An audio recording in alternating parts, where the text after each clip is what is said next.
Hi guys, let's go watching. Just before that, subscribe and enjoy yourself. A magnificent castle is in the background, and an exclamatory address to His Majesty Hubert is heard.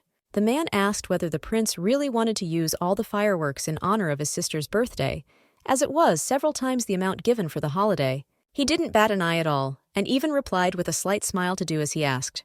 The servant tried to object, saying that even the magicians who were defending the castle would have to be called, but the prince replied that he still wanted everything to be as he asked, and added that they didn't have much choice because it was a holiday when he was suddenly called. The boy looked back and was happy to see his sister, and said that Claudia was even more beautiful than usual today, and the girl asked if he was really ready to fulfill her wish. Her brother confirmed that this was the case, telling her about the dress, jewelry, fireworks, and everything else that had been prepared for her, while the servant stood a little nervously by their side, the girl being very happy and enthusiastic about everything.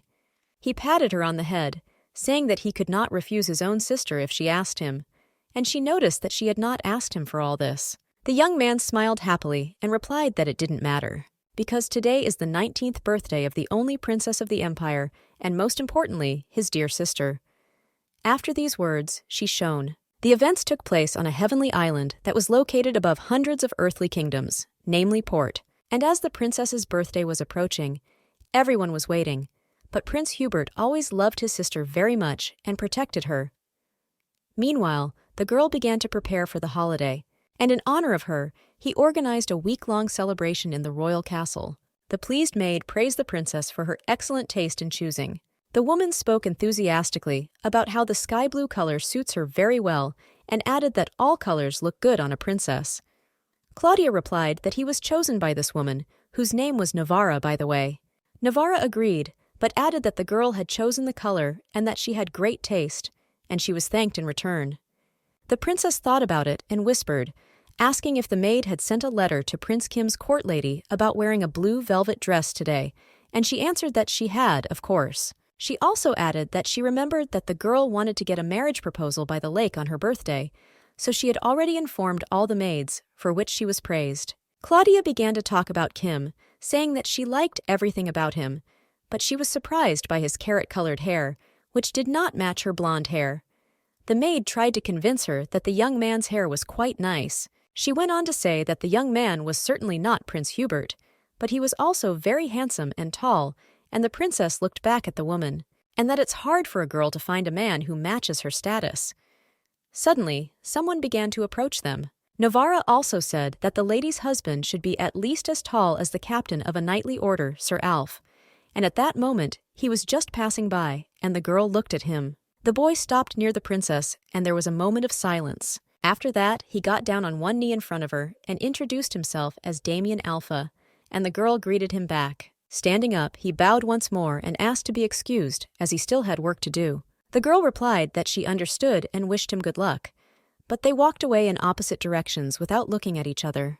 The maid turned to look after him and exhaled heavily, saying that he could have been very popular if he hadn't been so cold and closed off. And then she began to get angry with him for not noticing the beauty of the lady. The girl indifferently replied that it was his nature. The woman agreed and continued that the princess was simply too beautiful for him and that his behavior at her engagement was worth it. Suddenly, Claudia became more serious and asked the woman to be quiet, but she was frightened and apologized. The heroine said that she forgave her and that she would leave the girl alone, and the maid bowed and quickly left. The princess exhaled heavily and mentally reassured herself that she would soon meet Prince Kim and that everything would be fine and that she did not need to worry. It had to be okay because she had been preparing for this day for so long. It was supposed to be a beautiful day, but as I approached the lake, I saw a red-headed guy wearing a green suit. She was shocked by this, thinking about who made this costume, why it was green, and that it did not match her dress at all, and whoever came up with it should be fired. But she tried to stay calm. The guy noticed her and quickly greeted her with a smile. After that, he quickly knelt down in front of the girl and apologized for his disrespect for the most precious girl on the heavenly island. She smiled as she listened to his apology and said that everything was fine and he was forgiven. Then he held out his hand to her and offered to take her for a walk in the garden, and she gladly agreed. The princess reassured herself that it could just be a cute story about their little mistake that they would tell after their wedding, and the boyfriend was not worried at all. He recalled how they had once walked by this lake, and she agreed and added that she remembered him holding an umbrella for her and how she was touched by it. Both were smiling, and the girl was waiting for something. He turned to Claudia, who was literally beaming. The young man suddenly got down on one knee and said he had something to tell her. She rejoiced inside, but replied that he could certainly tell her everything, and that she wondered why the formality was necessary. Kim smiled and blushed a little at her, and at the same time opened the box with the ring. The girl also blushed and waited for him to continue, but suddenly there was an explosion from behind, and she definitely did not expect it. The princess didn't look back, but she was angry because she didn't understand why the fireworks were launched so early. It was the most important moment. The young man was watching her and was shocked. She was thinking about what she would do with the person who launched them so quickly, but she was approached and the girl came out of her thoughts. A very nervous Kim approached her with a question. They both stood in the same positions, and he addressed her once again. The girl finally turned around. Not understanding what was happening, she knew that the kingdom had prepared more fireworks, but she didn't understand why they were launched now. But she saw a terrible picture, and the words about a wonderful day immediately disappeared. Because she saw just her burning kingdom, it was definitely not what she had dreamed of. It was her worst birthday. The young man began to run away in the other direction, and she stood there not knowing what to do and why the palace was on fire. But then a knight called out to her, and she nervously looked back at him. He told her that she had to leave the heavenly parade ground because it was too dangerous there now, and she asked him about what was happening and what had happened to the castle of Porto. The knight replied that it was all because of the demon lord. She was frightened. She was frightened by this, why he decided to attack their kingdom. She was told that the magicians of the palace had been destroyed, and the damage to the castle was enormous. The heroine did not understand what they were talking about, and later returned to her people, who were all nervous. Everyone was very happy that the girl was okay, and Sir Alf was also standing in the background, and the Minister of the Interior was talking to her. When he said that if something happened to her and the prince, it would be a nightmare, she looked at him with a question. She asked if anyone had been hurt, and everyone in the room got a little nervous and fell silent for a moment. The girl was brought to one place, and she had horror on her face. She could not believe her eyes. Everyone else was also terrified, or tried not to look in that direction. Her brother was locked in a crystal and had his eyes closed. The princess rushed closer to him, and the minister tried to calm her down, but to no avail. She was told that the demon lord had taken his heart, but since he was part of the royal family, he had great strength of spirit and would be protected by the ice until his heart was returned. The girl turned around nervously, saying that if he was in such a state, what to do next. But the man interrupted her and said that they had no time and she should announce the emergency. The princess was terrified. She asked what they were talking about, and they all looked at her in confusion. People said that most of the mages were busy preparing fireworks so they couldn't fight back, and most of them died, while others had to create a protective barrier for the survivors and what she should think about it. The whole empire is sending signals to the port, and the situation is critical. She shrank back, especially after I told her that she should have known. The minister took hold of her head and calmed her down, saying that everything was fine. He said that the princess would have to appear in public when the situation improved a bit in order to reassure people, and that they could deal with all the other issues without her, the girl still holding her hands. The man continued that the girl should rest now, because after everything that had happened, she didn't look good. But for her, the views of all these people did not say that, but that her existence was meaningless. The girl clutched her dress, trying not to cry and calm down. At this point, someone came up to her and asked her not to cry and handed her tissues, and the princess looked up at this person and thanked him. But right after that, she was told that if she cried, her face would swell up, which put her in a stupor. But they continued to tell her that she shouldn't be sad now, and that she needed to clean up and rest, and that if she sleeps, at least her skin color will improve. She had to wash, change her clothes, and appear before her people, so if she looked good, people would have hope. The princess asked if they really thought she would be able to sleep after everything that had happened, and they asked her how she would be useful and able to help. It was still hard for the girl to accept everything around her. Suddenly, Sir Damien slashed his sword, forcing the girl out of her thoughts and looking back at him. He said that he could hardly understand her feelings in this situation, and thought that the minister's words were unnecessary. One of the ministers replied that they decided that in this situation, there was no point in waiting for further orders. The young man asked if they had really decided to remove the regent from the accounts themselves, that is, Claudia, who should have been in charge in such a situation. They replied that they had not done so. He looked at them angrily and asked them what else to call it. The guy continued to blame them, saying that it was not even clear when the prince would wake up, or if he would wake up at all, and they were already taking all the decisions on themselves without even talking to the princess about them properly. The girl panicked and asked if they really didn't know when her prince would wake up. The young man continued that by hiding such things from her, they were making her look infantile, so they kept quiet and felt a little guilty. He became even more serious and looked at them, asking them not to deceive the royal family, not to pretend to be active, because he was a captain of the royal guard and had to protect the royal family, that he is not ready to watch them turn this tragedy to their advantage. The knight approached her, looked her in the eye, and asked if she had any objections to his report on the current situation. There were 4 continents in this world. The heavenly island was above the northern continent, the land where the demon lord Zarzis lived.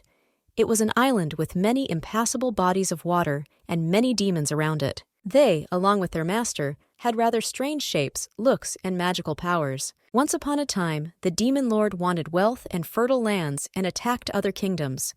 Each of the 100 people held by the port tried to resist the invasion of demons. The royal family of Porto was protected by a great spirit for many generations, namely Cupid, a magical core with a reserve of power, mana, that allowed them to rule the kingdom and keep it afloat.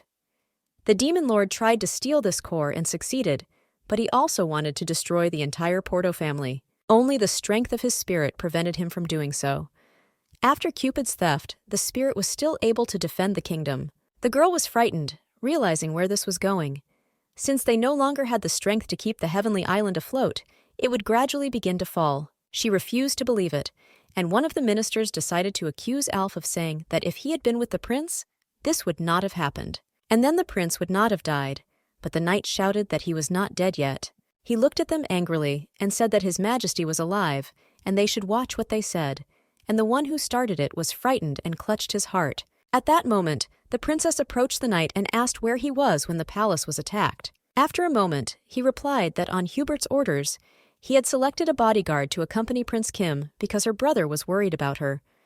The girl's eyes widened with understanding, that if it wasn't for her, Sir Alpha would have stayed with her brother, and this wouldn't have happened. Then she mentioned the expensive fireworks, and what if she hadn't wanted them, and asked for them. She concluded that it was all her fault. One of the elders drew the attention of the younger ones to himself, and said that the only thing that was supporting them now was the world tree, and it was only because of it that they did not fall right away. But even though it was holding them now, it would not last long, since it has no magical power, and could soon dry up from such a load. The girl asked how long it could last. The man sighed heavily and replied that if they were very lucky, they would get 3 years, but if they failed to bring back Amer, the kingdom would fall. The princess jumped up and asked what they were waiting for, and that they needed to gather an army to defeat the demon lord. The man replied that they had only 700 soldiers, but it will be difficult for them to respond even to a repeat attack, because they already have so many victims and losses. She mentioned the other 100 kingdoms and how they could help, and he replied that it was ridiculous to think that they would remain loyal if no one led Porto. In addition, Zarzis is an island that can only be reached by drinking the Sea of Death. Its waters are impassable, and no one has even lived on the island for many centuries. Therefore, he was sure that the army would not be able to help in this matter. The heroine paused, trying to think of something. She was excited and remembered Prince Kim and how he had one of the strongest armies and wanted to propose to her so he could help. Everyone was silent and nervous, and the girl did not understand what had happened, so she asked what was wrong with them. The woman came up a little bit and started to say that it might be hard to accept, but she didn't have time to finish, because the princess started to say that Kim was a good person, the one who said that if something happened to her brother, he would certainly help and should rule Porto, while everyone else remained silent. Suddenly they spoke and said that with all due respect, Prince Kim asked her to give her something, and the girl was a little surprised. The message was as follows: that, since there was no official proposal, he would simply pretend that the engagement had been broken off. When she heard this, she fainted, and everyone else started to worry and ran to her. The princess thought that this should not have happened, as the minister told her she needed to sleep, change her clothes, and stand in front of people with a shining face, because that was all she could do. But then she vaguely saw Navara crying and asking what they should do. The maid was crying that the princess had been abandoned before the wedding, and that if no one else wanted to marry her, Claudia realized that the rumors had already spread. But she did not understand how she had ended up in such a terrible situation. She got up from the bed and left the room, despite the knight who had fallen asleep. Later, the girl came to her brother, who was still in the ice. The princess began to cry looking at him. Later, she fell to her knees and started crying even more, asking why he died and that she missed him. She continued to ask why he left her alone, asking him to take her with him, saying that she hated him and the spirit that she was ready to give her heart and change places with him. Something shone from above, and the girl looked up, only to be told that it was impossible. She went on to say that she still had a lot to do in the future. Alpha asked one of the knights how many of them could still fight, and the younger one said it was hard to answer because many of them were wounded. The man thought that during the attack, the demon lord had said that he would destroy the heavenly island and rule the continent himself, so he could not afford to let his guard down. He said that the soldiers who had received medical care could return and patronize, and that those who were not injured should protect the palace, and the guy nodded and left. But after that he frowned. They were terribly short of people in labor. Even the knights who were not injured were very tired, but he did not know what to do. But he heard a scream, a maid yelling at another knight, saying how could he let this happen? Navara shouted that she didn't need his excuses, and that if something happened to the princess, she would not be able to make them. Damien became interested, especially when he heard about the girl. So he asked the woman, who was crying and blushing, what had happened. She replied that the princess was not in her room. The girl looked up in tears and asked if it was her brother. The light said no and flashed past the girl, who turned around and realized that there was no one around, not even her guard or brother. She went on to say that she had to protect the spirit for the sake of her brother. The light agreed and answered that it was this spirit and floated into her hands. However, the girl was not surprised for long, and in a moment she asked if that was all. The spirit was indignant at this statement from the heroine. He started shouting that his first appearance surprised everyone, and now he was just directing all his strength to defend the palace, and that it was very difficult to keep a person barely alive. The princess apologized and said that she did not mean to offend him, and he calmed down a bit. He went on to say that his strength alone would not be enough to swap them. She felt a little uncomfortable and apologized to him, saying that she didn't think anyone could be around. He replied that he had already realized this, because otherwise she would not have cried, and insulted her by calling her spoiled and someone who only cares about her own appearance. She asked if he really knew her and was surprised. He replied that of course he did, because the spirit of the Porto family is full of knowing them. He began to tell her how the princess had been starving for 2 days to lose weight, and once even refused to drink water, but she loved chocolate so much that she ate it every day and then complained to Navara. The girl panicked and said she believed him. She said that there were more important things to talk about in this situation, and the spirit huffed with a question. She reminded him that before he appeared, she had asked if there was any way to save her brothers, and the spirit agreed and said it was possible. He went on to say that he would help her do it. The girl panicked a bit and asked if it was for her, and he continued that he saw ministers looking at her and saying that she didn't know anything. The princess agreed, and the light continued that it was true that she had not fulfilled her duties as a princess, but it was wrong to blame her for everything. But in the end, he added that it was generally Hubert's fault, but he would talk about it in the future. Then he asked her if she wanted to save her brother's heart, which the demon lord had not yet destroyed, but simply took with him, and to return Aimer herself. The spirit thought that the knights themselves had decided that the prince was dead, but that was not true. He was alive and could still be saved, because his consciousness was still connected to him. The princess asked if this meant that he was aware of everything that was happening, and the spirit confirmed. The light told her that Hubert felt guilty about her, and the girl cried. The spirit flew around her and asked her to stop, because he was not finished yet. When the heroine calmed down a bit, he asked her if she knew how the spirit had protected her family for the first time, and she answered positively. The first king was looking for a way to prevent the 4 continents from falling into the dark sea, and that's when he met him. He confirmed that this was the case, and asked if she knew the name of the first king of Porto, and the princess was a little surprised by this question. So the spirit answered his own question. The first king's name was Warrior, and said that he would make the next warrior out of her.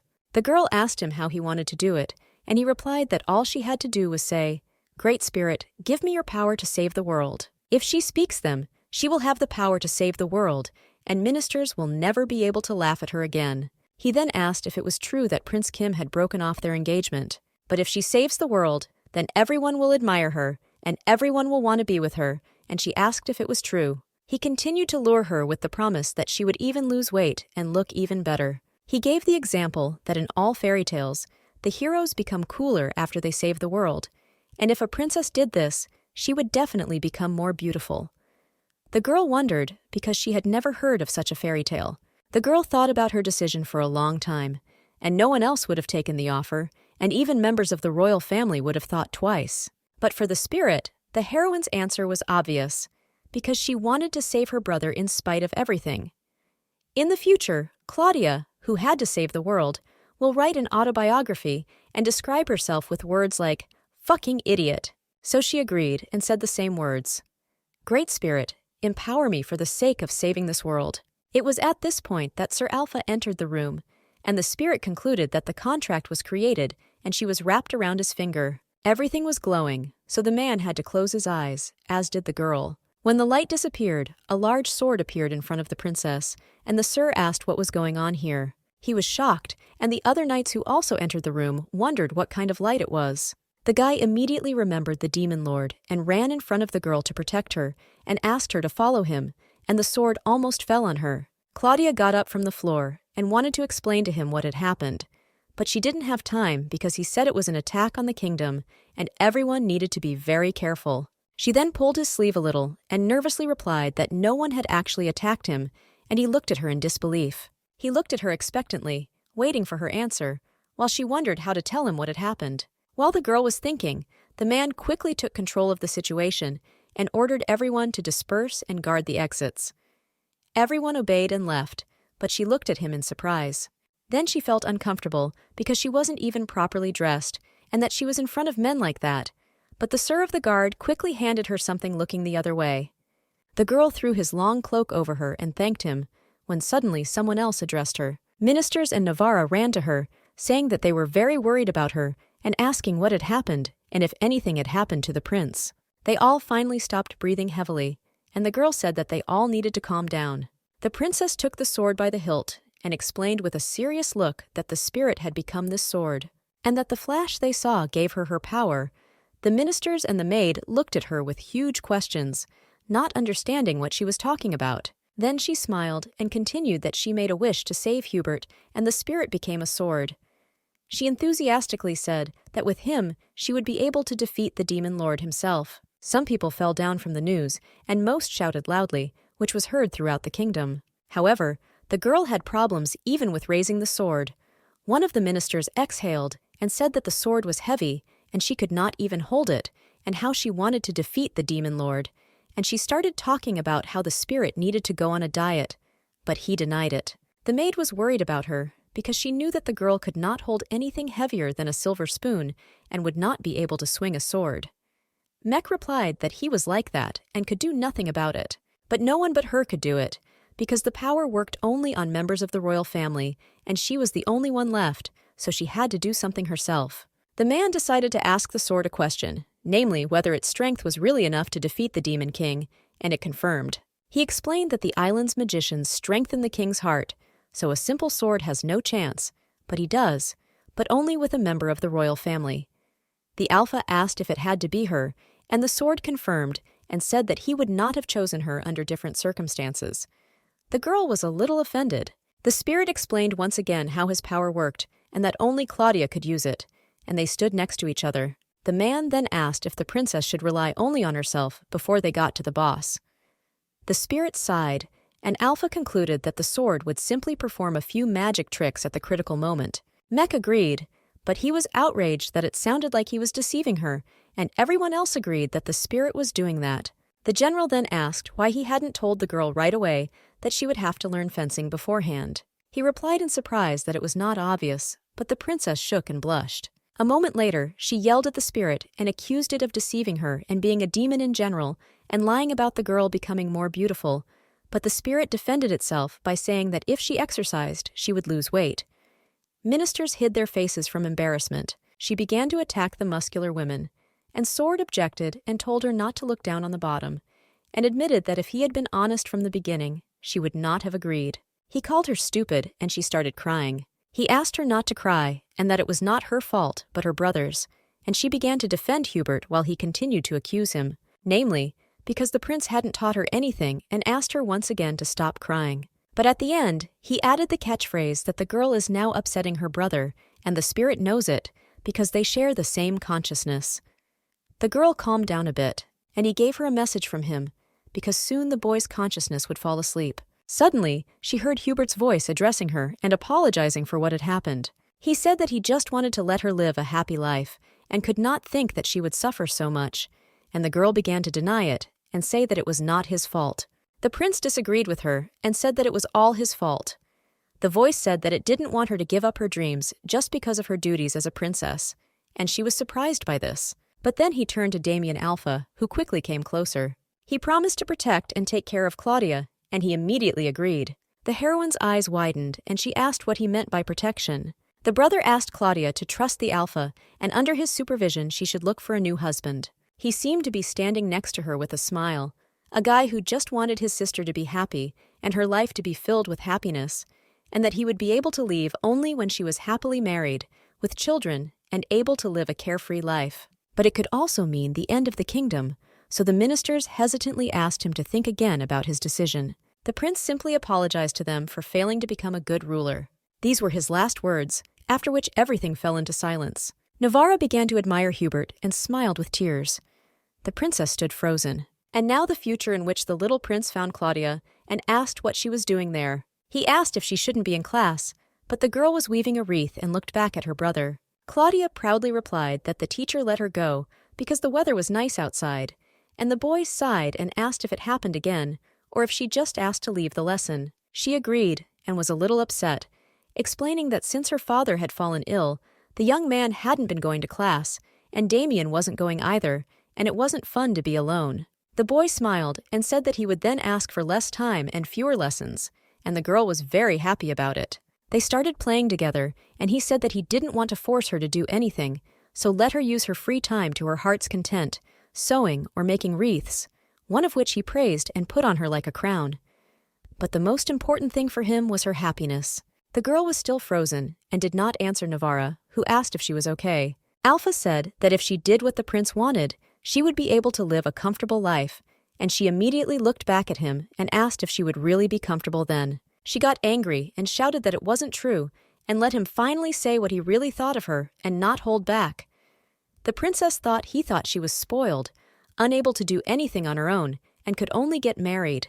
He replied that it didn't matter what he thought, he wouldn't have been so rude, and she said that her husband hadn't changed at all and that she hated him.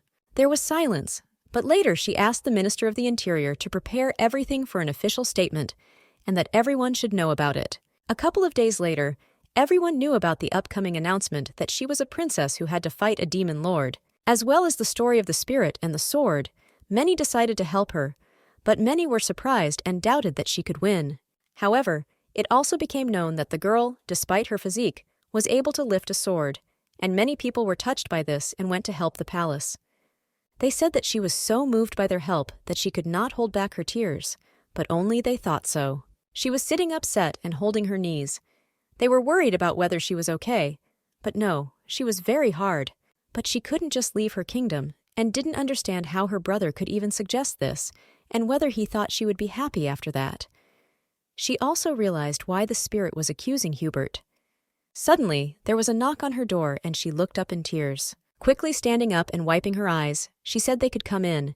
It was Alpha, who immediately bowed and said he was at her service. She looked at him silently, realizing that she hated him. She couldn't believe she was engaged to him, but she asked if it was true that he had promised to protect her under any circumstances, and he confirmed it. She asked him confidently if he would even promise her if she wanted to go to Zarzis. The only thing she could do now was to ask for help, and the guy with the right eyes agreed to protect her. After that, she asked him if he wanted to object, and he said that Hubert had asked him to protect her, and if she wanted to go to Zarzis, he would go with her. The girl got a little angry and asked if that was all, and he said something about wanting to clear his conscience, and Claudia realized that she didn't like him anymore and didn't find him very nice. The man quickly apologized for the fact that his words might have sounded rude, and the girl waved it off as not important now. He told her that from now on he would address her as mistress, and she was surprised. He explained that it would be better not to address her as a princess when they left the palace, and that mistress was the correct way to address her. The prince was now asleep, so the girl was the current ruler.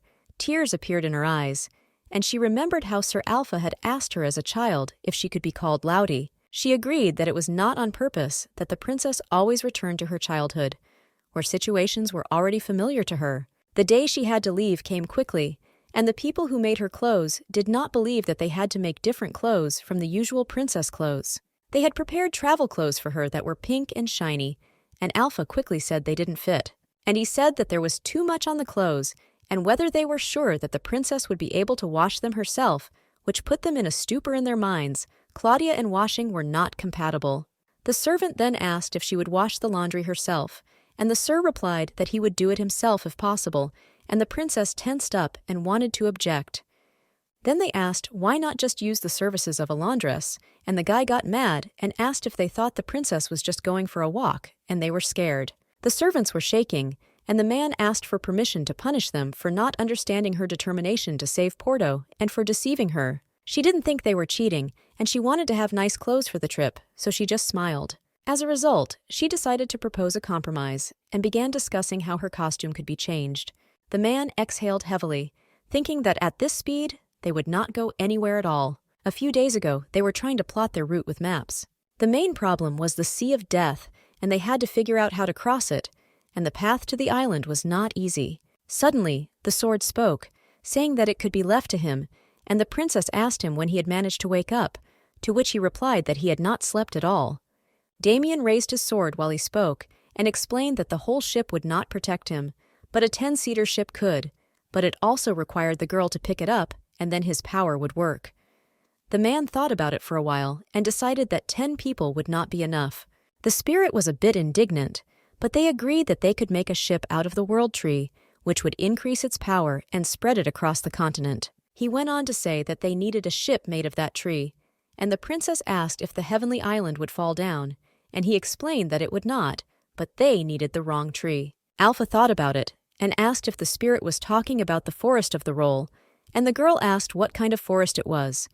She was told that this was a place where giants lived, and they grew the world's trees. Mech praised the boy for knowing quite a few things, and the boy explained that getting his tree was his mission as a true captain. Because these trees were rare, the port used to get 5 grains every 3 years, and because they had just recently replaced it, it would be quite difficult to get a new one.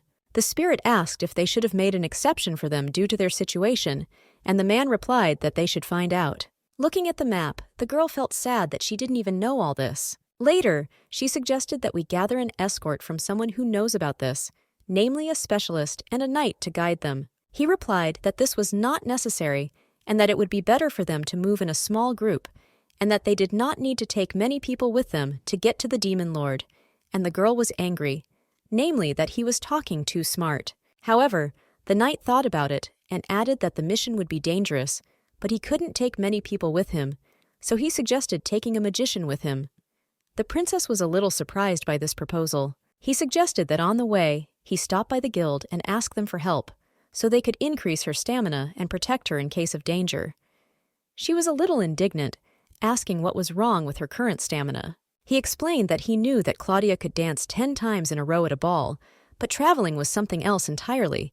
She blushed, but said that she needed to increase her endurance. The guy said that it would be a good idea if they had about 10 years, which made the girl angry, and the princess clenched her fists and thought about how rude he was.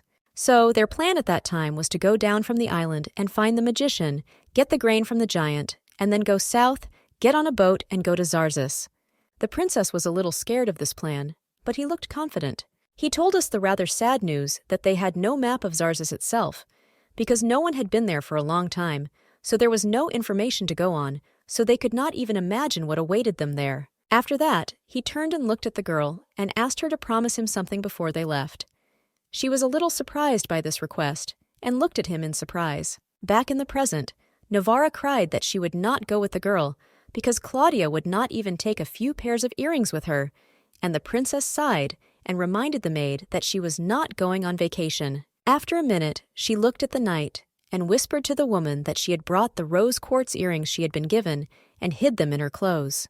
The maids were happy and started to take her other things, such as sunscreen, but another girl came up with a smile and a bag. She asked me to take the bag as well, as it is enchanted and holds more things than it looks, and can keep the ruchi fresh for up to 90 days. Then she told me that the senior maid of honor had been searching the pirate treasure all day to find it. And then other things, a water purification cup and silk pajamas, and Damien couldn't stand it and went up to them and took one bag, saying that they didn't need all this junk, and the maid asked him not to open the bag. The man disobeyed her and shook them out. The stockings fell off, he and the maid froze, and the woman blushed. Navarra started scolding him for it, saying that she had warned him. Suddenly, the princess stood up and turned to Alpha. She smiled, and immediately afterwards shouted at him to get out of there, which he quickly did. Shortly after that, they finally set out on their way and said goodbye, thus leaving the island. While she was saying goodbye, she asked the ministers to keep an eye on her brother, and they agreed and said they would do everything in their power until she returned. The sword also said he would know if they didn't keep their promise because of the connection to Hubert, after which they finally left the palace. But the ministers stopped them for another minute and said they apologized for their disrespect for the princess in their situation and bowed to her. They said they didn't do it on purpose, and the girl said she knew and it was okay. That all the servants and the other 100 kingdoms expressed their respect and love for Her Majesty and asked her to take care of herself. And they asked Sir Alf to take care of her during that time, and he nodded and said that he would do his best. Then the girl said goodbye to Navarra, both with tears in their eyes, and Claudia said that she would not forgive her if the woman married before her. Suddenly, the gate closed, and Claudia was frightened and recoiled, so she and the knight held hands while he helped her. But when she realized this, she abruptly withdrew her hand, so it was a bit awkward, and the guy stood there with his hand outstretched for a while. Realizing this, the princess began to apologize, explaining that it was automatic and she did not mean to. The man simply replied that everything was fine, and that he had known for a long time that she did not like him. The girl was upset because after his words, she felt like a villain and didn't like it. But he turned around and walked on first. But she exhaled quietly. There was some truth in his words, no matter how you slice it, and looked around. The princess wondered if it was really important that they leave in the evening, but it was imperative that fewer people see and know when they left the palace, and when it gets dark, it will be harder to spot them. They were heading to the power supply area and would soon be on the ground. That part was in the shadows because of the island, so there were factories that processed magic stones, but still people rarely went there. He said that he would go on a reconnaissance mission because it was a very dangerous part of their journey, namely the area in front of the power supply zone. The guy explained that the people of this area hated Porto, and the princess was very surprised and asked why. He replied that the city had been plunged into darkness because of the port, and Claudia did not understand and asked if that was why they had created the power supply zone. She also said that because of this, the number of jobs increased and the kingdom provided them with food and everything they needed. She did not understand why they did not like the fact that they had work and food. Alpha replied that not everyone sees it as clearly as the girl and the others from Porto, and the princess exhaled heavily, saying that she had no words for it. Then they finished with this topic, and he started to take something out and threw it to her, asking her to put it on before they arrived. She took it, but with disgust because it was soiled. She was holding the cloak with her fingertips and asked why she needed it. It wasn't cold outside, and the guy explained that it wasn't because of the cold, and in order to hide the princess's clothes, as they stood out from the rest. She asked him what was wrong with her clothes, and he asked if she really didn't realize it herself. They landed, and Alpha asked her to put on the cloak again, but the girl coughed because of the dust, and he said that he would go first and she should wait for him. Claudia followed him, saying that she didn't think anything would happen, but she quickly noticed something above her, namely what the island looked like from below, because the Porto she knew always looked incredibly beautiful. So she was surprised and upset that everything looked completely different from below. But soon enough, her thoughts were stopped by Damien, who said that everything was calm and they could go on, and the girl wanted to ask something, but she didn't have time because she heard a crack. Because of this, the man quickly stood in front of the girl to protect her. They did not know who or what it could be. When everything was quiet, he told her to wait for him there, and he went to check the place near the bushes from which the cracking sounded. When he came up, he examined everything and hid his sword back, telling the girl that it was only a mouse. She was still shocked by the news. The princess continued to panic because she was not used to mice, But the guy explained that the power supply area was in the dark, so she needed to get used to seeing different mice and other similar creatures. She didn't really want to believe it. They both moved on and did not even realize that they were being followed. Walking through the streets, she covered her nose and said that she stank. The knight ignored her words and said that they had to get to the hotel before sunset, so they had to hurry. She had a strange feeling that he knew this place too well, and it was familiar to him. She addressed him as Sir Alpha, but he refused, telling her to address him as Damien. The girl lit up for a minute, but immediately returned to her usual mood when he reminded her that it was only because they had to hide their true identities. Thinking that he hadn't changed a bit, she slapped her cheeks and reminded herself that she had to be strong and followed Damien. When they finally got to the hostel, the owner said that it didn't look like she had enough room for them to take 2 rooms.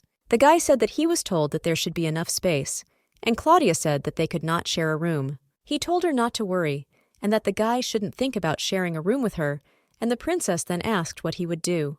The young man repeated once again that she shouldn't worry about him, and the owner asked if they would stay. Alpha said yes, and if he could sit by the door, the woman didn't mind, and added that if he didn't want to be in the room together because of her, he didn't have to worry. They began to climb the stairs, which creaked loudly, making the girl worry that the building would fall apart. Later, the heroes got there, and the owner opened the door and said that this was their room where they would sleep, and there was water in the hall if needed. The room was not the best, and there was almost nothing but a bed, so the princess was not happy about having to sleep there. The woman quickly wished them a good rest and left them both alone.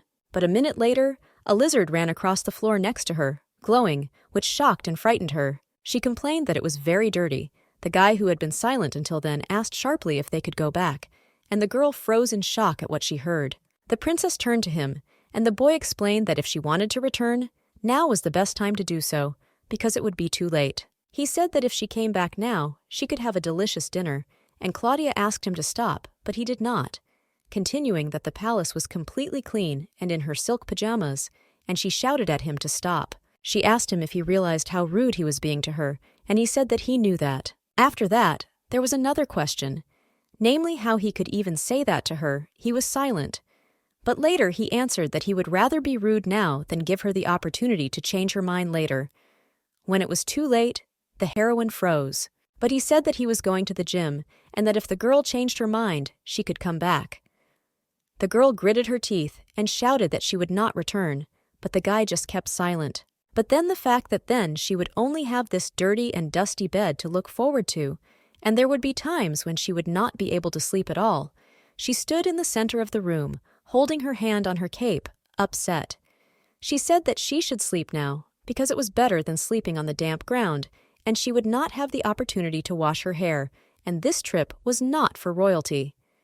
That's why Damien wanted the girl to listen to her brother, and she had to understand that they were not on a walk. It would be a difficult mission, and they had no guarantee of success, and he did not trust the spirit, which had always been silent in difficult times, even at the moment. The sword abruptly spoke again, shouting that it was not true, thus frightening the girl on whose back it was. Sir Alpha began to accuse the spirit of always being silent when he was in a disadvantageous position, and he doubted that he would be able to show his strength in the fight against the demons. The spirit objected and cried out that he could defeat the demon lord. Damien continued that he couldn't even get there on his own without the princess, and the sword got angry, and the girl noticed that it started to heat up. Now he began to accuse the man of not being completely honest and of being a hypocrite. Claudia began to ask the spirit to stop, and the young man defended himself, saying that he was not lying. The sword did not stop and stood his ground, asking Claudia if she even knew how much he was lying to her. The princess was very angry and told them both to stop and shouted at them to calm down and threw the sword on the floor. She screamed at the spirit that he could not answer anything and was the first to lie to her and should be ashamed of himself. And then she turned to Damien and confidently shouted for him to listen to the fact that she would not give up. Even if her bones melt or she dies swimming across the sea of death, she doesn't care. But she won't go back and not even have him return to this topic and ask him at the end if he understood her. It eventually ended with her saying she hated them and throwing the sword at Damien and closing the room door. The sword commented on this, surprised that she didn't even know how to quarrel, but the guy just kept quiet. After a while, the man and the spirit sat under the room from which the girl was crying, and the spirit spoke, asking if Alpha wanted to try to calm her down. He simply replied that if he left, she would hate him even more, and he simply agreed and asked if they had already broken up. The guy didn't look at the sword very favorably, clearly not wanting to talk about it. Later, Claudia was able to fall asleep because she was tired, and the sounds from her room stopped. The sword noticed something, but Damien said he knew and started to go to get his sword, and then he confidently stood in combat readiness with his sword.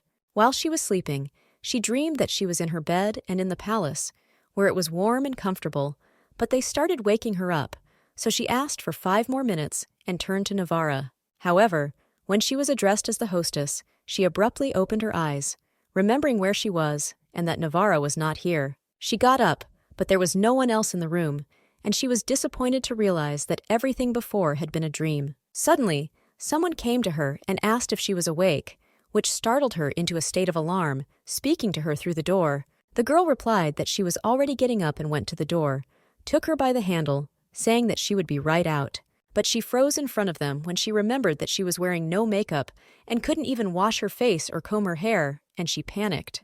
However, because she had been crying at night, she was probably swollen and not as beautiful as usual, and while she was thinking, people were already asking at the door why she was there so long. The princess convinced herself that she was already beautiful and everything should be fine.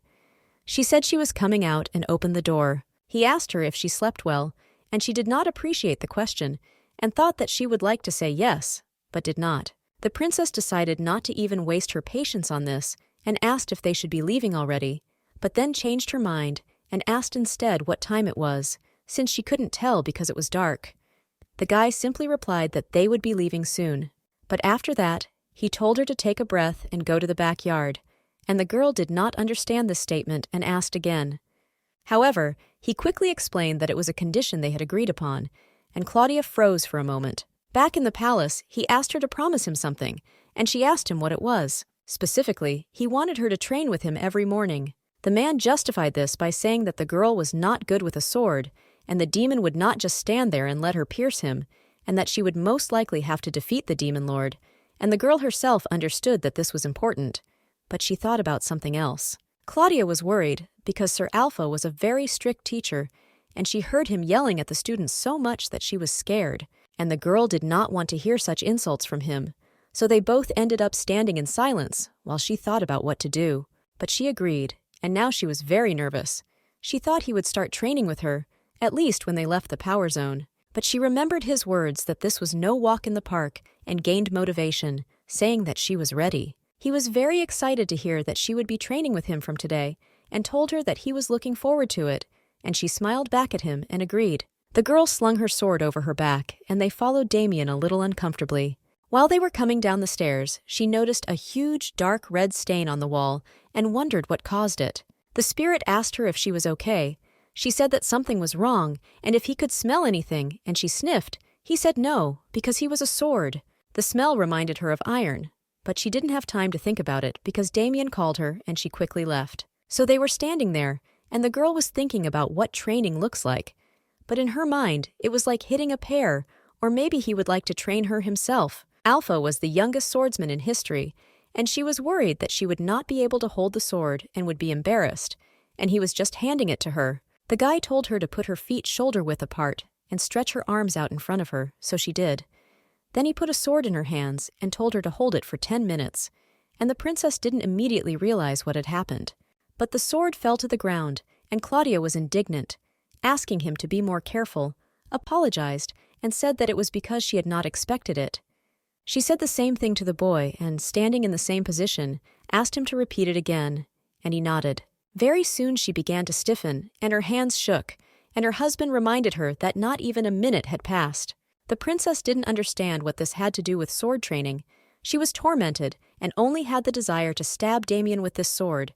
It was beyond her strength, and then her new teacher told her to hold the sword above her head for 10 minutes. When the time he had marked on his watch had passed, he took the sword from the girl, who was shaking, and praised her. The spirit also began to encourage her and praise her, but she asked him to be quiet and asked what was next, looking tortured. But the guy said that was enough for today. After that, she realized that even just standing with a sword for 20 minutes was training. Then the man said that she probably wouldn't be able to move her arms normally today, and it would be good for her to stretch her muscles, and she agreed. She asked what she needed to do, and he said nothing, but he had to ask her permission to touch her hand. After that, she blushed and said that her arm did not hurt and that everything was fine. The knight replied that this was not true, and that while she could tolerate pain now, tomorrow she would not be able to use her arm, so she needed to be taken care of right away. The girl recalled how she was taught as a child not to let men touch her bare skin, and he was also her ex-husband. So she began to move away gently and say that it was not necessary. He told her to stop making a big deal out of it, and that it wasn't worth the fact that she wouldn't be able to use her arm tomorrow. But he was wearing gloves, but she was still very nervous. They agreed that if she was uncomfortable, he would stop immediately, and only then did she agree. Also, they made a plan that they should have breakfast and go to the guild for a mage, and if they were lucky, they should be able to do everything today. The girl exhaled, her arm still hurt. The spirit asked if the girl had really had a good breakfast, and that 3 spoons was too little. She replied that she was just on a diet, and that it happened that even in Porto she could not eat for a whole day, and smiled. But in her mind, she said that she simply could not eat even a spoonful more, although she realized that the food would not be good, but she did not think it would be so bad. For breakfast, she had stale bread and salted water with vegetables, which was called soup, and the mere mention of which made her sick. The spirit accused her of making Damien finish all the food and asked him to shut up. But a moment later, she remembered that the guy had once told her something about dieting. This is what happened before their engagement was broken off. The girl shook her head, trying not to think about it, and a moment later the knight said that they had already arrived, which surprised her a little. He explained that this was the guild of mages of the power supply zone, and the princess noticed that the building itself did not differ much from all the others, at least from the outside. She said that she expected something a little different, and added that their reputation was no better, but it was still a guild of mages who could help them, and from here they could hire an escort to the island. After walking a bit, the girl wondered if it was too quiet, but soon they saw one administrator who was asleep. But they had no choice, so they approached him anyway, and told him they needed a magician. The guy woke up and turned to them and was surprised. Guests were a rare occurrence for them. He gave Damon a letter with a list of who they were looking for, where they were going, and why. Then he started reading it, and when he saw Zarzis there, he started muttering that they must be crazy to want to go there, and quickly realized who they were. Our 2 heroes just stood there quietly and silently. The girl asked the knight if all magicians were so rude, and he replied that he thought so because they did not limit themselves to any positions or places. But the administrator asked them what exactly they meant by Zarzis. Damien started to say that if the problem is that it's not safe, then... But before he could finish, he was interrupted by saying that part of the problem is indeed that, but not completely. The main problem was that there was a different magical energy on that island, and because of this, magicians could not cast magic on the island's borders, and no one was there, and those who left never returned. Some scientists want to get there, but it is very rare, so the guy suggested they just give up the idea, but of course they couldn't do that, so they asked for some kind of escort to the island, and the young man asked if he could come to the entrance. He thought about it and said it was possible, and then magically started checking something. He surprised the other 2 with this, and they looked on in awe at what he was doing. Then he smilingly clapped, and the ceiling lit up and told them that applications would start coming in. The princess didn't understand how they were supposed to come. He pointed upwards, and the girl looked up, when suddenly a lot of letters began to fall from the ceiling, surprising her. After some time, Damien reviewed one of the applications and said that the person was not a good fit for them either. As it turned out, during this time, the knight reviewed all the applications, which were few, but no one was right for him.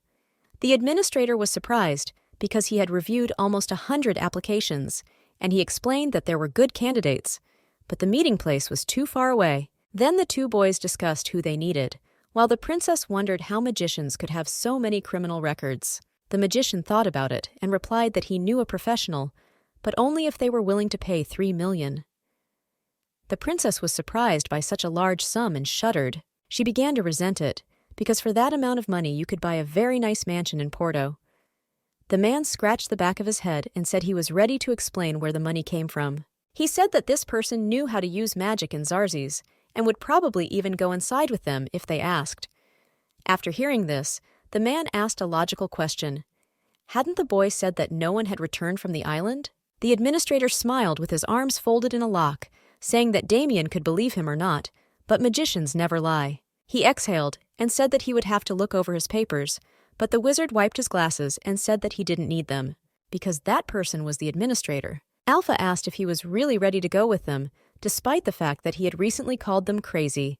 The guy smiled sincerely and said that he himself had his own quirks. He added that they don't have to pay him the full amount at once, but can simply give him an advance payment and pay the rest at the end of the mission.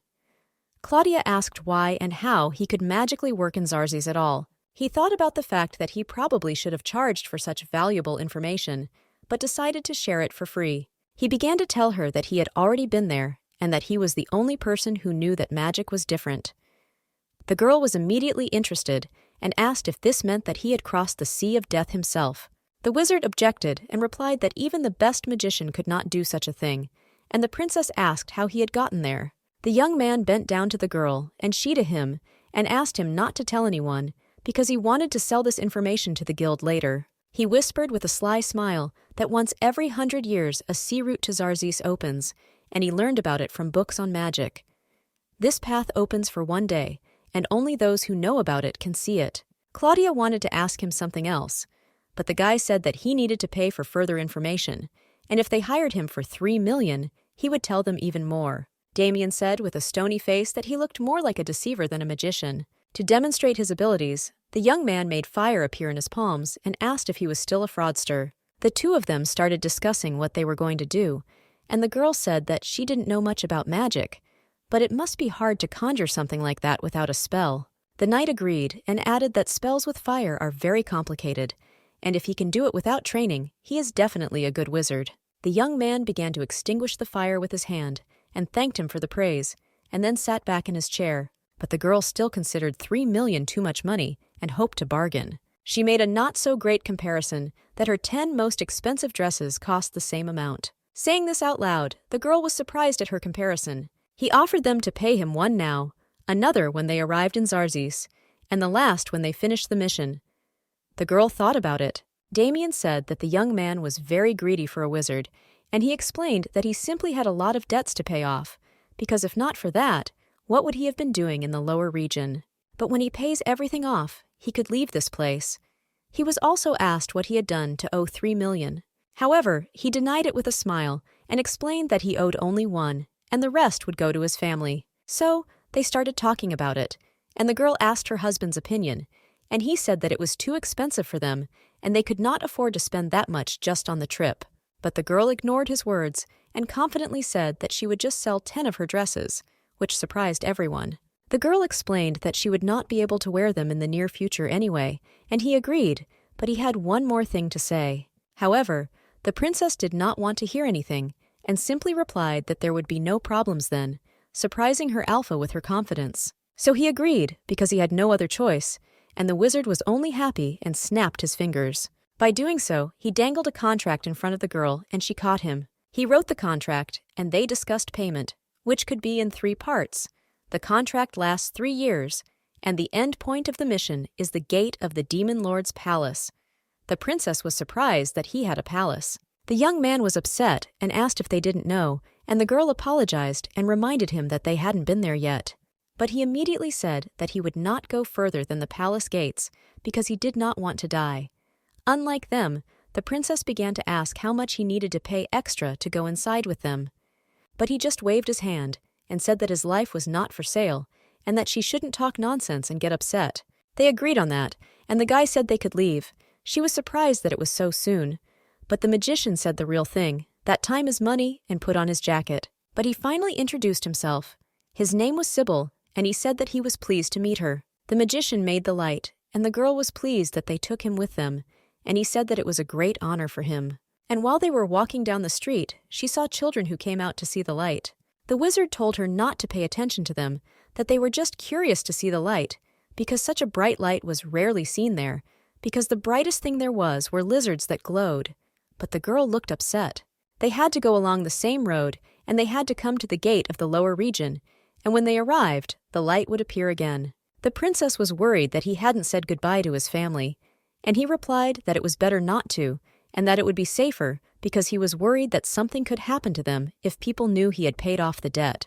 He added that while he was withdrawing money from the check, he sent them a letter to run as far away as possible, and she was a little surprised by this and where he would be returning to. She wanted to keep asking him questions, but looking at his serious face, she decided it would be better to stop. And everyone has different life situations. The young man smiled and said that he didn't need a particular place when the whole world was ready to become his home, and the princess looked at him admiringly. Claudia Dahl looked at him while he told her that the sky was his roof, and the earth was his bed, and so on. At first, she was not comfortable traveling with Damien alone, but now that Sybil was with him, she was more comfortable. Suddenly, after some time, the red-haired man stopped and said that they had almost left the lower region. But they were a little blinded because the sun was finally visible again, and Sybil was especially happy about it because he hadn't seen it for a long time. Claudia looked up while the boys discussed the fact that they were now heading to the Rolla forest, and it would take them about 3 days to get there. The sword suddenly became happy and finally spoke, glad that they were finally seeing the light, and the girl, and especially Sybil, were very surprised by his appearance. He asked who said it, and the girl smiled and asked the spirit to introduce himself, and he did, saying that he was the spirit of the guardian of the port. The young man was very excited and began to wonder about the spirit, thinking it was just a magic sword, and then asked for permission to look at it closer, and the girl answered in the affirmative. Claudia exhaled, noticing that the boy was as excited as a child who is curious about everything, and muttered that he had never seen one before, and was very interested in what he could do, especially the type of spirit magic. But at some point, the princess stopped listening to him and turned her attention to the blue sky above her. Damien started to say that they needed to leave quickly before it got dark, but stopped abruptly when he looked at her and asked if she was okay. Claudia was crying while looking at the sky, and probably didn't realize she was crying. A knight and a young man approached her and asked what had happened. The magician said that it was possible that she was not used to the light, and that she needed to close her eyes for a moment, so she did. The red-haired man continued to worry, but she replied that she was not crying because of that, but because she did not even know that there was such a place as the lower region, and he froze abruptly after saying that. Claudia asked if it was true that the young man was born here, and he confirmed it. The princess continued to cry, thinking that she had spent only one night there, but was already incredibly happy to see the light. But the realization that there were people who had spent their entire lives there made her incredibly sad, and the guys kept trying to calm her down. She had always been proud of their island, that it was beautiful, safe, and generally perfect, but in fact, it was not at all, and its flaw was the part that was underneath, and it was terrible. However, Sybil smiled sincerely and handed her a handkerchief, which surprised the girl. But the guy continued, asked her not to cry, and said that there are much worse places in the world than this, and she wanted to argue.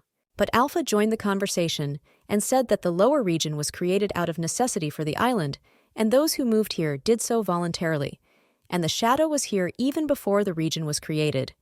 The people who work there are well paid, and others have chosen this path for themselves. That's why quite a few criminals came there, but it wasn't their fault.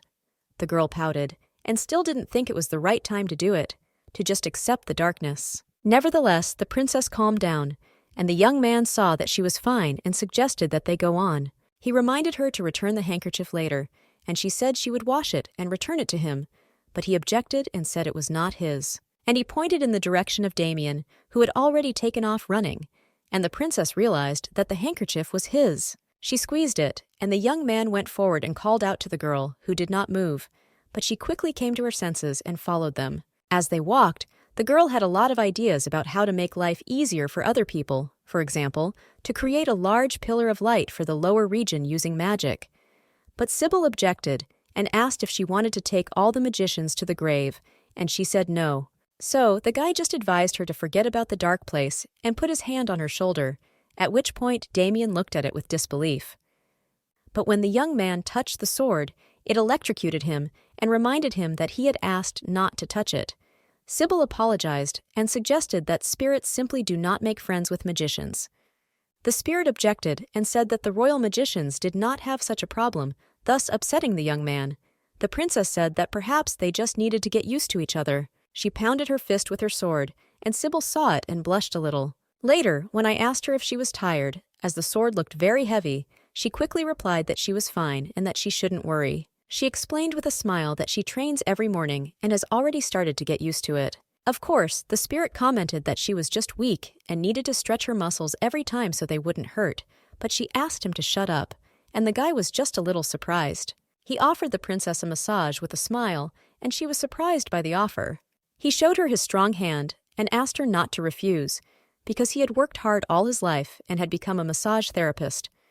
The girl was a little nervous but politely refused. Damien, on the other hand, swung his sword at the young man in a very impolite manner, surprising both Claudia and the boy, who stood with his hands raised in defense. The knight began to accuse Sybil of reaching out to Her Majesty, but the boy replied that he did not know that this was not allowed and that he wanted the elder to calm down. The alpha replied that no one was allowed to touch royalty with their hands, and the girl, blushing a little, tried to stop him. The young man looked at the princess and apologized for not wanting to offend her and honestly not knowing it. The knight asked the boy to move away from her anyway, and the girl said that would be enough. So Alpha put down his sword, and the young man breathed a sigh of relief. She then turned to her husband and asked if he had said at the hostel that it was not just a walk, and he confirmed that he had said so. Claudia looked up at him and asked why he still treated her like a princess. Alpha began to make excuses, saying that he was referring to a difficult mission, not that he had to abandon his duties, and that his main concern was her safety. She replied that there was Sybil for that, but he felt like a fifth wheel. He spoke of the latter as a person who did not care about the reputation of the princess, and that the girl herself should understand what kind of gossip could go on, and that after the mission was over, everyone would be interested in whether or not she had kept her honor while traveling with the men. And when that happens, Damien will stand up for her and make sure she doesn't disgrace herself, and for that, he had to be sure that nothing would happen to her. She was a little indignant, but she understood that it was true. Sybil chimed in, saying that they really didn't need to spend so much money on him, and the princess agreed, saying it was money down the drain. Then Alpha said that he would look for herbs in the village they were passing that could help her with her muscle pain. She remained silent, and the man continued on. Claudia wanted to throw the handkerchief, but she didn't. She didn't understand what was happening between the two of them. They came to a nice hotel and asked if there were any rooms available, and they said there were. Damien suggested that we eat first, but the girl was already happily rushing to her room to wash. Sybil noticed that she was clearly very happy, and they could start eating without her. After a while, the two boys sat with a bowl of soup, and the younger one looked at Damien thoughtfully. The man noticed and asked if he had any questions. The young man said it was nothing special and addressed him as Mr. The man said he could address him as Damien. Sybil smiled slyly and asked what kind of relationship the man had with the princess, but the man was not happy about this question and frowned. However, he replied by reminding him to call the princess Uman because they don't need to be recognized, and he said that he had forgotten. But he continued with his question and hypothesized that their relationship was very complicated. Damien was starting to get a little angry, so he banged on the table and asked the boy directly what he wanted to know from him, and the young man was surprised. But he continued that it was no secret that they had once been engaged and asked if that was what he wanted to hear from him, and looked up at the guy. The young man tapped his finger on the table and held his head. He was curious, but he replied that if they were no longer together, maybe he should try his luck. He began to explain that all his life he had been in debt and wanted to find a person who could save him from it, and that person could be a beautiful, intelligent, and rich princess. He asked if there were any needs for an engagement with the princess, and the man frowned and said he did not know. Sybil objected and said that her husband should know, because he was engaged to her, but her husband remained silent. He said that he would let the young man do what he wanted, and he surprised the boy, who did not expect it. However, he added that she didn't like poor and frivolous guys, so he suspended his motivation for a while. He finally started to eat, and remembered that she had once given an interview where she said that she wanted to be able to rely on her future husband for the rest of her life. And in the end, he wished the shocked young man good luck. He replied that he felt as if Damien was insulting him. The princess came out of the bath incredibly happy and beaming, thinking how good it felt to finally wash her hair, and that she hadn't thought she would ever be so happy to be able to wash in warm water. Claudia decided to return the clean handkerchief. She didn't feel comfortable doing so, but she knocked and asked if she could come in. The girl opened the door and said that she had come to return the handkerchief, but when she saw Sybil without a t-shirt, she was a little shocked. So she quickly apologized and closed the door, but the guy asked what happened, and she asked him to put on a t-shirt first and then ask questions. When she came back in, she was red in the face and apologized again, saying that the spirit had taken her and she did not know. The guy just smiled and said that everything was fine and she didn't need to worry, and that the spirit was examining his wound. The princess asked him what his injury was, and if he was okay, and then the spirit spoke and asked her to take the boy's hand, which surprised them and made them blush. The spirit began to explain that Sybil's wound looked pretty bad, but he could try to heal it this way. The princess, remembering the wound, immediately turned to the young man and asked him why he did not tell them immediately that he was in pain. But the boy smiled and replied that he had used magic and his wound did not hurt at all. The girl replied that this was not a reason to spit on the wound and asked to see it, but he got a little nervous and said that it was not the most pleasant picture, especially for a princess. She was clearly very frightened by what she saw. She was sickened by what she saw and thought she saw a bone there and how he could have left the wound like that. He replied that he had used a spell that prevented infection from getting inside. Damien asked how he got it in the first place, and he began to explain that he had once borrowed water from a spring where a spirit lived, thus making a big mistake and being punished, and was asked again why he had done it. He smiled, scratching his head, and said that there were rumors that the water from there made the skin smooth and that he could make money by selling it. They looked at him as if he were completely stupid, and he said that their look hurt him. Claudia was still worried and asked him if he needed to see a doctor, and he replied that he healed most wounds himself, but since this one was from the spirit, nothing helped, and he had no money for a doctor. But now the spirit spoke, giving me the idea that maybe this wound is where the sparks come from when they touch. He said that the wound must have been made by a young, low-level spirit, since they are usually the only ones who make a big deal out of it, and the girl asked if he could help them get rid of it. He replied that he could not do it directly, because Sybil could not touch him, but maybe he could do it through Claudia, so to speak, in a parachute. Now she understood why she needed to take his hand. But the girl began to panic, because no one should touch a lady of noble blood with their bare hands. However, the boyfriend said that she didn't have to do that, and that he would be fine, but that he didn't want to embarrass her, and that he could ask for money for a doctor, and then return it, and she was sadly thinking about what to do. Claudia said she was ready to try, which surprised the guy. She gave him her hands, and started talking about how a girl should care about other people, and that no one should care about gloves when it comes to life and death. The guy was surprised, but she repeated that he should take her hand. Sybil happily took her hand with both of his hands and thanked her sincerely, and the girl blushed a little. Then she braced herself and asked him what was wrong, and after a moment he replied that everything had worked and told the young man to look at the wound. He happily replied that the wound was indeed disappearing and that the spirit was not completely useless. He was a little offended. They were still holding hands, and the princess was still happy that everything had worked. Suddenly, the wound stopped healing, and the spirit replied that it was over for the day. The princess asked why, and the sword explained that others could not do this, and he had already used all his strength. The guy started laughing and thanked the spirit, and said that he was already worried that his organs had already started to rot. But Claudia turned to him and asked him not to say that. The girl asked again if the spirit could help in any other way, and he said no, but he would do what he had been doing every night for a little while. Sybil smiled and went to thank the spirit for his help, and the girl thought that she would have to hold his hand more than once and blushed. After thanking the spirit, the young man turned to the girl and thanked her with a smile, asking if she would help him tomorrow. She looked at Damien, who said nothing, and just walked away, and told the others that she was ready to hold his hand as many times as necessary. It was getting dark outside. The next morning, the girl got up, and holding her sword, said she was sleepy, but the spirit replied that she should have gone to bed sooner. He added that he knew it would happen after the princess started talking about magic and other things with Sybil. As it turned out, she even managed to have a fight with the hotel owner, and the girl replied that the spirit didn't seem very upset yesterday, so he shouldn't blame it on her. A moment later, Damien came over, and after asking if they had slept well, he said that every time she fell on a sword, he would add 10 minutes to her training, and she agreed, but was not happy about it. He then timed the time and told her that in the meantime, he would tell her what to look for and be ready when they met the giants in the Forest of Roll. Claudia held the sword hard and tried to listen.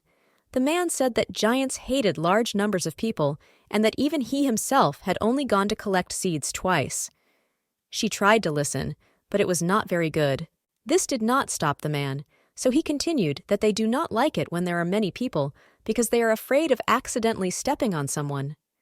The princess was thinking that she needed to take a shower in the morning because visitors could only wash once a day. She was sad because she usually didn't sweat so much, and Alpha went on to say that they needed musical instruments before going into the forest. But suddenly, her sword began to fall from her hands. The spirit screamed and told her to stop throwing him.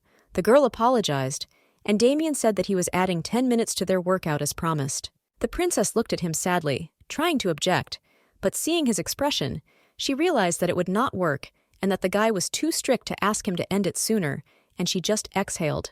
Despite how hard the workout was, she didn't want Damien to scold her.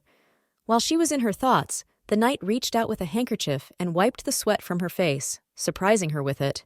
But after a moment, he stepped back and continued that the instruments needed to be loud, like drums, so that the giants wouldn't step on them, and the girl didn't listen to him much and blushed. The Forest of Roll was also known as the Garden of the Forest Giants, because they took care of everything that grew in this forest.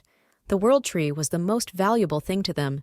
Depending on who planted it, it could look different, be straight or painful. That's why the giants were so worried about them, and from what Claudia herself knew, they had already gone there. Protecting the world tree is one of the most important duties of a Grand Master, so people like Damien were called that. She looked at him. She remembered that his predecessor had also been very stubborn, and that the apple does not fall far from the tree.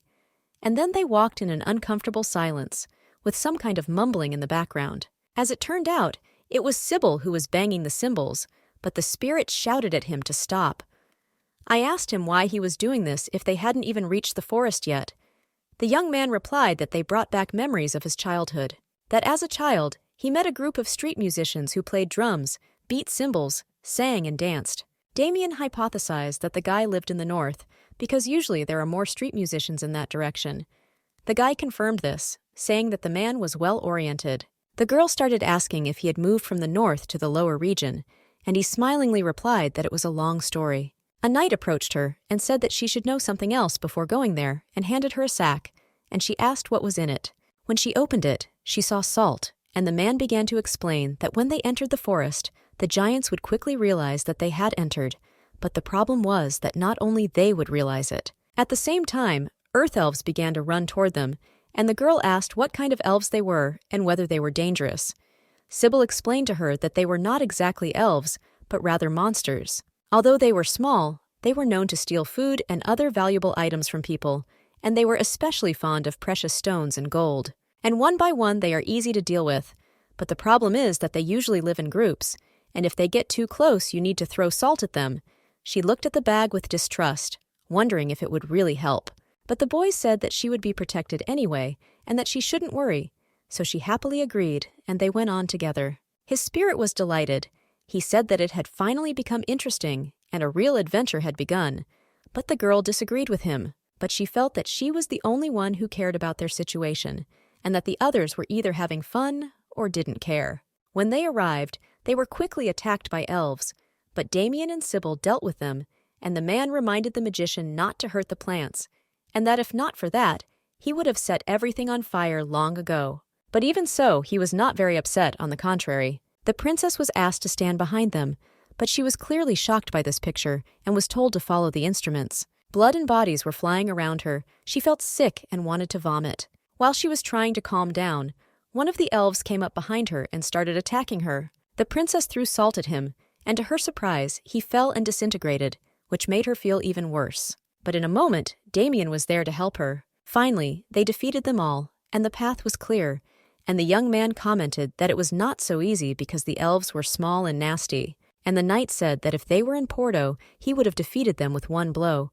But the girl was sick and was finally asked if she was okay.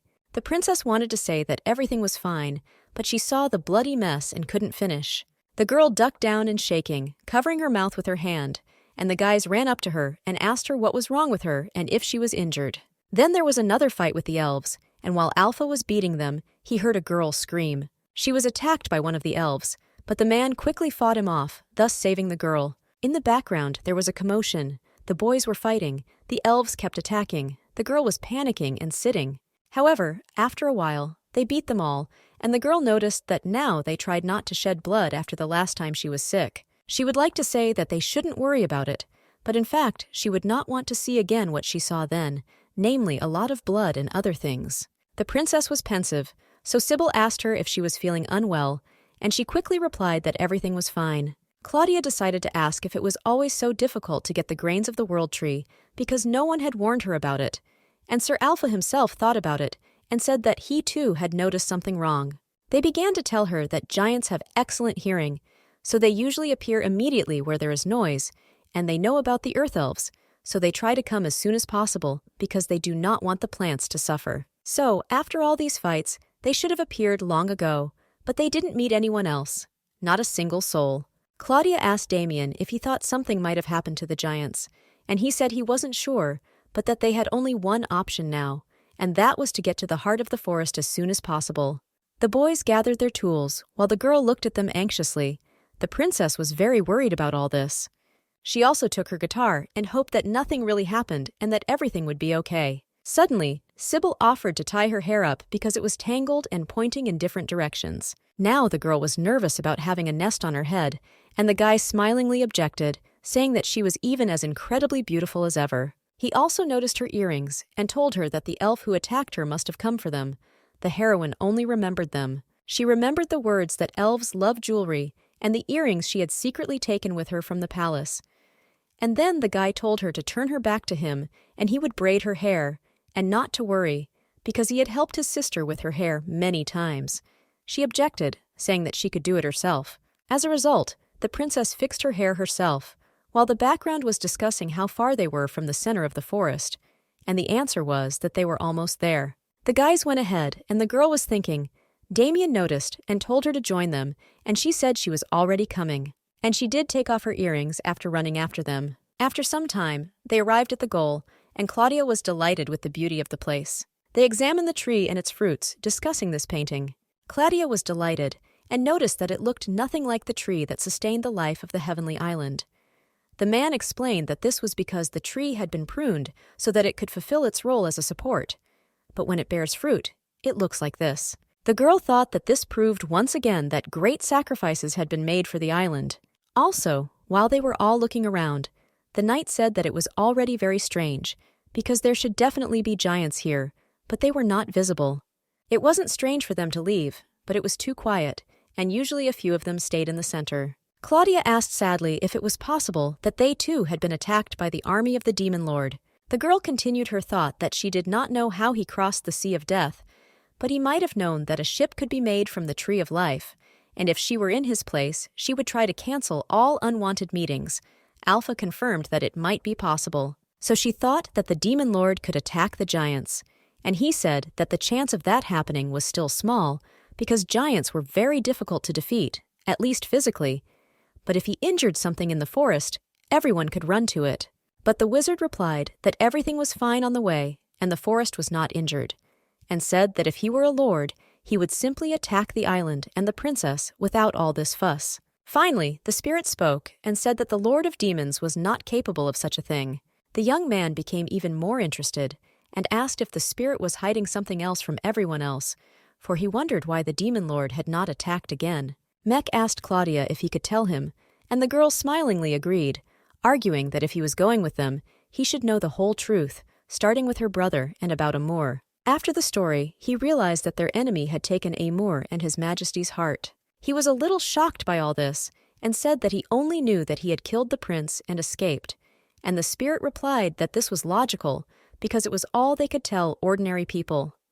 The spirit thought that the Lord of Demons wanted to kill the prince first, and only then him, because Cupid was always under his protection.